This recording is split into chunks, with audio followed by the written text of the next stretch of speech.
தேவனுடைய நாமம் மகிமைப்படுவதாக. யார் ரட்சிக்கப்படுவது அரிது. 1 பேதுரு 4:18 நீதிமானே ரட்சிக்கப்படுவது அரிதானால் பக்தி இல்லாதவனும் பாவியும் எங்கே நிற்பான். கிறிஸ்துவுக்குள் அன்பானவர்களே, தேவன் நம்மை சோதித்து அறிகிறார் என்று வேதத்தின் வசனம் சொல்கிறதே.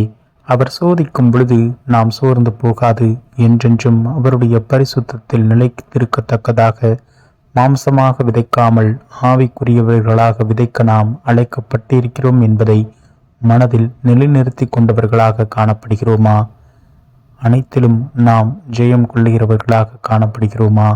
தேவன் நமக்கு பலன் தந்து நம்மை மார்க் 10:24 நாம் காண்கிறோம். ஐஸ்வர்யத்தின் மேல் நம்பிக்கையாயிருக்கிறவர்கள் தேவனுடைய ராஜ்யத்தில் பிரவேசிக்கிறது எவ்வளவு அரிதாயிருக்கிறது என்று.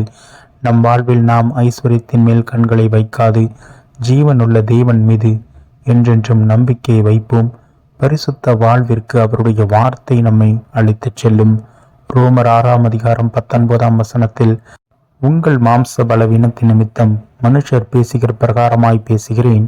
அக்கிரமத்தை நடப்பிக்கும்படி முன்னே நீங்கள் உங்கள் அவயவங்களை அசுத்தத்திற்கும் அக்கிரமத்திற்கும் அடிமைகளாக கொடுத்தது போல இப்பொழுது பரிசுத்தமானதை நடப்பிக்கும்படி உங்கள் அவயவங்களை நீதிக்கு அடிமையாக ஒப்புக்கொடுங்கள்.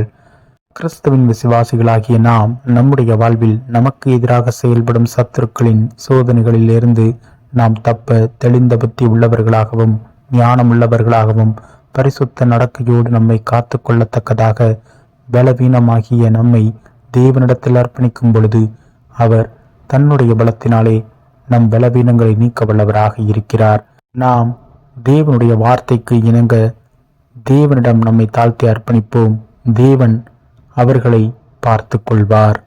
மத்தேயு 7:13-14 இடுக்கமான வாசல் வழியாய் உட்பிரவேசியுங்கள். கேட்டுக்கு போகிற வாசல் விரிவும் வழி விசாலமுமாயிருக்கிறது, அதன் வழியாய் பிரவேசிக்கிறவர்கள் அநேகர்.